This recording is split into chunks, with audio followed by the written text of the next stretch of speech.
안녕하세요. 저는 30대 중반 여자입니다. 항상 사연 읽는 연희의 사연을 듣다가 너무나도 몸과 마음이 지쳐 다시 한번 잘 살아내고 싶어 지금까지의 제 인생을 몇 자 적어봅니다. 제 사연을 들려드리자면 저희 엄마와 아빠는 저를 혼자 임신하셔서 결혼하셨고 20살 때 저를 낳으셨어요. 엄마는 지금으로는 너무나도 어린 나이였을 때 저를 낳고 키우셨고 3년 후에 제 남동생까지 낳으셨습니다. 저희 네 식구는 씁쓸하지만 남들처럼 화목한 날들을 보내진 못했어요. 제가 어렸을 적부터 아빠는 술에 의존하여 집안을 항상 공포 분위기를 조성하셨고 저희 가족들은 항상 아빠에게 위협받고 살아야만 했습니다. 엄마는 아빠에 대해 감정이 안 좋아 남자 잘못 만난 본인 신세 타령을 하시며 아빠를 미워했지만 술 안 마셨을 때의 아빠는 절대로 나쁜 분은 아니셨어요. 비록 경제적으로는 능력이 좋으신 분은 아니었지만 정이 많으셔서 사람들 좋아하시고 자식들을 많이 아껴주신 사랑 많으신 자상한 분이셨습니다. 우리 딸 너희들은 아빠의 보물이야. 아빠가 너희를 얼마나 사랑하고 있는지 잘 알지. 내 새끼들 봐서라도 아빠가 얼른 정신을 차려야 하는데 미안하다. 아빠가 짊어진 삶의 무게가 왜 이렇게 힘든지 모르겠다. 뭐가 그렇게 괴로우신지 어릴 적 제가 본 아빠의 모습은 많은 날들이 술에 젖어 있었고 저희 남매는 원래의 아빠 모습을 잘 알았던지라 그런 아빠의 모습이 참 마음 아팠습니다. 그리고 저는 어느 날 충격적인 광경을 목격하고서 야, 왜 아빠가 그리도 괴로워했는지 알 것 같았습니다. 바로 엄마와 삼촌의 충격적인 관계 때문이었어요. 아빠와 형제가 많으셨습니다. 아빠는 친남매 중 장남이셨고 위로 큰 고모 1분 계셨고 아빠들 밑으로 삼촌들 3분 고모 2분이 더 계셨습니다. 비록 가정에서는 화목하지 못할 지언정 저는 양가 부모님들에게는 기대하고 고대했던 첫 손주로서 부모님들과 친척들에게 사랑을 듬뿍 받고 자랐습니다. 후에 태어난 제 동생도 장손으로서 큰 사랑받고 자랐고요. 하지만 그런 저희들을 예뻐하면서도 유독 거리를 두시는 분도 계시더군요.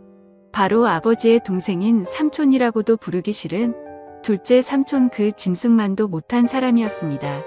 엄마는 삼촌이 왔다 하면 얼굴에 유독 화색이 돌았습니다. 오늘 우리 집에서 편히 쉬시고 가야 하니까 너희는 오늘 거실에서 자고 삼촌은 방에서 알겠지. 라며 엄마는 저희에게 일러두었습니다. 둘째 삼촌은 운주업을 했던 터라 가끔 저희 집에 들러서 하룻밤을 자고 가는 일들이 좀 있었는데 원래 저희는 단칸방에서 살다가 제가 초등학교 1학년 됐을 때 방 2칸짜리 빌라로 이사 갔거든요. 둘째 삼촌이 저희 집에 들릴 때마다 그중 제 방을 삼촌에게 내어드리고 남동생과 거실에서 잤습니다. 저는 삼촌이 저희 집에 올 때마다 맛있는 간식을 사가지고 와서 어색한 가운데 서도 저희랑 놀아주는 게 좋았고 그걸로 인해 멀기만 느껴졌던 둘째 삼촌에게 조금씩 정이 쌓여갔네요. 둘째 삼촌이 올 때마다 아빠도 술을 안 마시고 부모님들도 간만에 분위기가 화기애 좋아져서 한때 저희는 둘째 삼촌이 오기만을 기다리기도 했습니다. 그런데 어느 날 새벽이었어요. 제가 힘든 가정에서 살다 보니 어려서부터 눈치가 빨랐고 좀 영악하다고 해야 하나 나이에 비해 철이 조금 빨리 든 케이스였어요. 당시 동생은 자고 있었고 그날따라 이상한 느낌을 본능적으로 느꼈는지 새벽에 눈이 번쩍 뜨이더라고요. 그런데 마침 엄마가 화장실에서 물 내리는 소리와 동시에 나오는 것이었습니다. 아직도 안 잔다고 뭐라고 잔소리할까봐 저는 얼른 눈을 감아 잠든 척을 했는데 이상한 일이 일어났습니다. 저희를 가만히 보시다가 조심스럽게 몸을 움직이며 안방이 아닌 바로 삼촌이 자고 있는 제 방으로 들어가는 것이 아니겠어요. 어린 나이임에도 불구하고 저는 그게 심상치 않은 일임을 본능적으로 알았습니다. 저는 순간 등이 쇠해지며 무슨 촉이 왔는지 조심스럽게 몸을 일으켜 숨죽여 제 방으로 다가갔습니다. 저희 집 방문이 허술해서 잘 닫히지 않았는데 그 탓에 열려있는 작은 틈으로 저는 훔쳐보게 되었습니다. 그리고 여태까지도 평생을 트라우마로 남은 잊지 못할 그 장면을 목격하게 되었습니다. 형수과 시동생으로서 금기시한 일들을 벌이고 있었습니다. 저는 너무 놀라 어떻게 해야 할지 그 자리에서 얼어붙고 말았습니다. 그때 거실에서 동생이 제가 곁에 없자 허전했는지 음하며 자세를 뒤척였고 이 소리를 들었는지 그들은 모든 행동을 멈추고 엄마는 재빠르게 옷매무새를 가다든 거군요. 저는 들킬까 싶어 제자리로 돌아와 다시 자는 척을 하며 누웠고 엄마는 어둠 속에 취약함을 가린 채 아무 일도 없었다는 듯 안방으로 돌아왔습니다. 저는 그때부터 아무에게도 말 안 하고 혼자 생각이라는 것을 했는데 오랜 고민 끝에 나온 결론은 단순하게 모든 진실을 밝히자는 것이었습니다. 그렇게 해버리면 어린 마음의 모든 게 다 제자리를 찾고 정상으로 돌아올 것 같았거든요. 뒤틀린 이 이상한 현실에 하루도 머물고 싶지 않았던 저는 기회를 엿보다가 마침 아빠와 둘째 삼촌만 빼고 친가들이 모여 가족 식사하는 자리에서 제가 본 그날의 진실을 폭로하였습니다. 일목요연하고 또박또박 엄마랑 둘째 삼촌의 새벽에 제가 본 것들을 가감없이 얘기하자 엄마의 표정이 새하얗게 질리며 급한 대로 제 입을 막으려 했네요. 허나 이미 수상함을 느낀 큰 고모는 엄마를 젖혀두고 저를 방으로 데려와 차근차근 무슨 이야기인지 얘기해보라며 말씀하시는데 저는 말하다 말고 목이 메어와 울음을 크게 터뜨리며 말을 이어갔네요. 덕택의 집안은 발칵 뒤집혔고 둘째 삼촌은 소환돼서 친척들에게 어쩜 내가 형수랑 그런 짓을 벌일 수 있냐며 비난의 화살을 맞았습니다. 이 소식을 뒤늦게 들은 아빠는 충격을 금치 못하고 둘째 삼촌과 주먹이 오가며 한바탕 난리를 벌였고 저희 가정은 17개도 제 소망과는 다르게 파탄을 맞고 말았네요. 바로 엄마가 그 일을 계기로 지유치원생 남동생을 데리고 둘째 삼촌과 행방을 감췄던 겁니다. 훗날 드라마나 영화에서 보는 남녀의 야반 도주를 보며 우리 엄마도 동생 데리고 둘째 삼촌과 저런 도피를 했을까 비꼬며 생각했네요.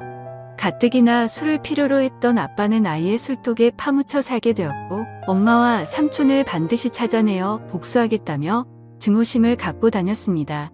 아빠는 늘 술을 취한 채 정신적인 고통을 이기지 못하고 자고 있던 저를 이불에 쌓아 조수식에 태우고 어디에 있는지도 모르는 그들을 찾으러 나섰고 그럴 때마다 저는 두려움에 떨어야만 했습니다. 지금 생각해보면 아빠는 저의 폭로가 원망스러웠는지도 모르겠어요. 눈 감고 귀 닫고 모른 척 했으면 어쨌든 불행한 가정이 남아 이어올 수 있었을 텐데 그걸 폭로함으로써 파국에 치닫게 되어버렸으니 다 제 잘못이라는 생각이 들었습니다. 이럴 줄 알았으면 얘기하지 말걸 그냥 아빠를 속이고 모둘류 속일 걸 진실을 알리는 것만이 꼭 올바른 게 아니라고 생각했네요.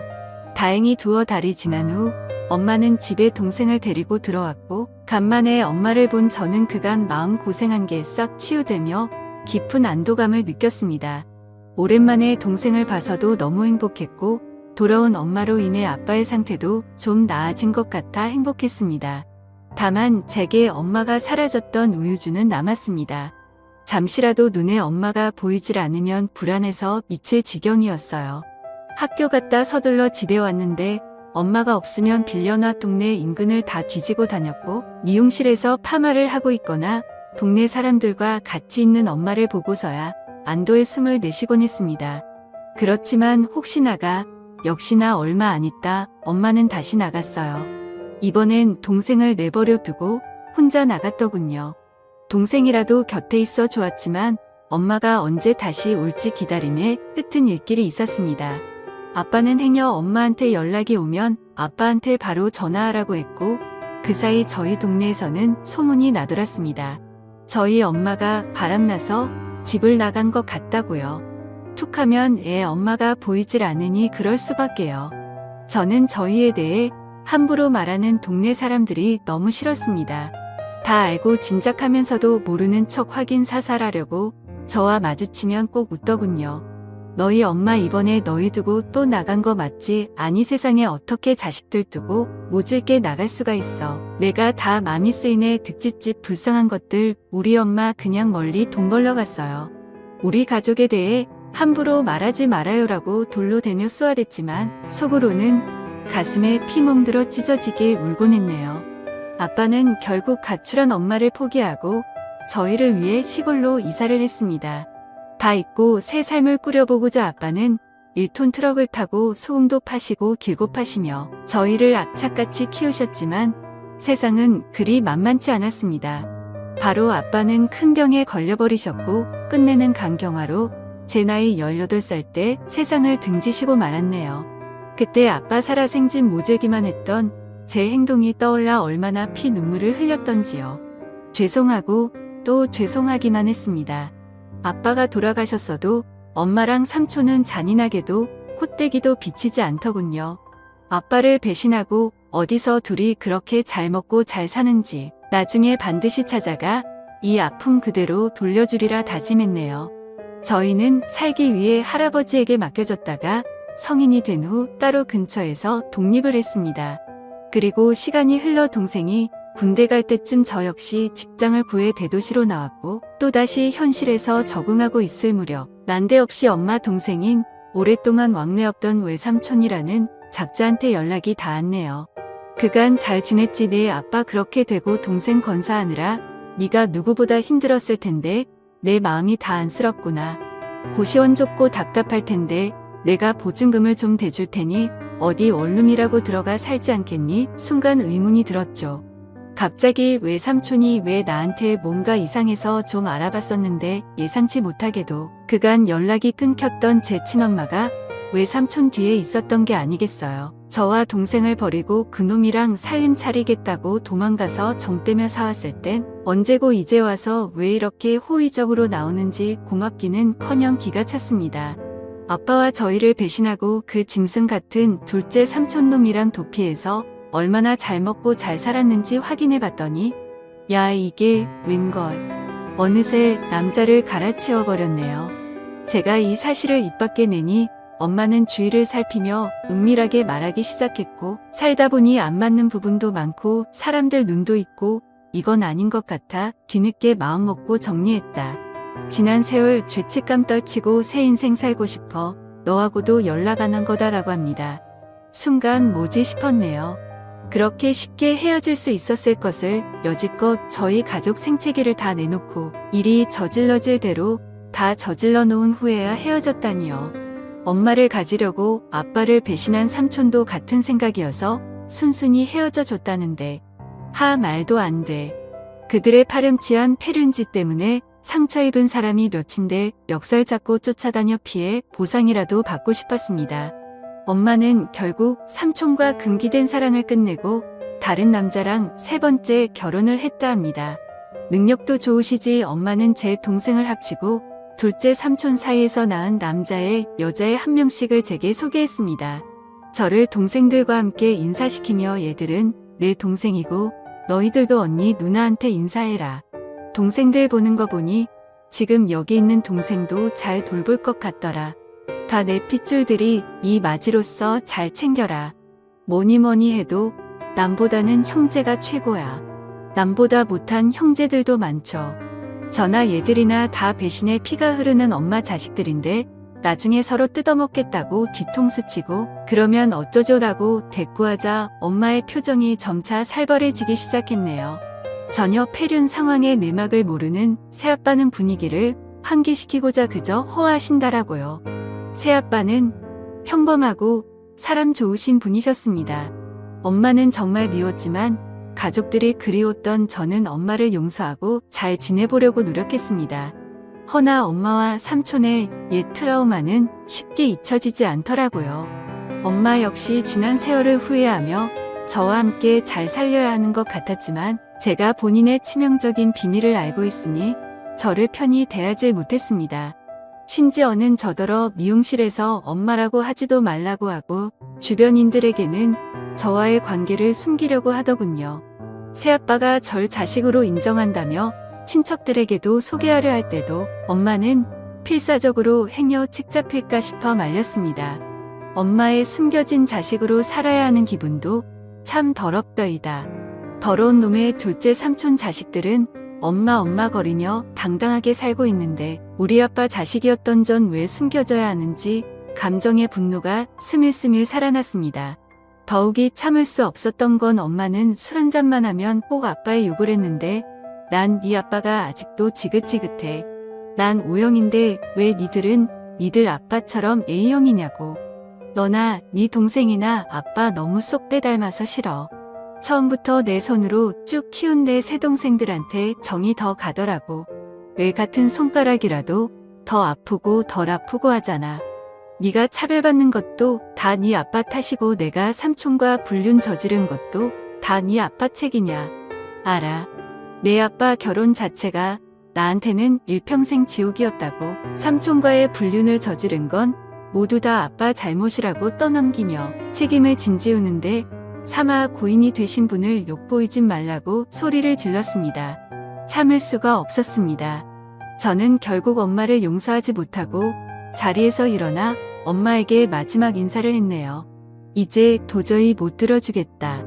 엄마한테는 최악의 남편이었을지 모르겠지만 나한테는 우리한테는 최고로 좋은 아빠였어. 이제 더 이상 엄마 못 볼 것 같아. 우리도 그만하자.